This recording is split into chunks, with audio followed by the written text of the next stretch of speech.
খুলনার ট্রাক ও ইজি বাইকের মুখোমুখি সংঘর্ষে শিশুসহ 2 জনের মৃত্যু হয়েছে। এছাড়া আহত হয়েছেন আরও 4 জন।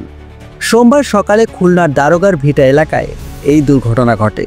খুলনার লবণচোরা থানার উপপরিদর্শক আব্দুর রহিম এই তথ্য নিশ্চিত করেছেন।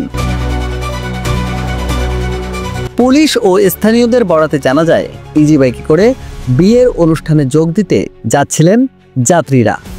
বাগেরহাট থেকে খুলনার দিকে ফিরছিল একটি ট্রাক।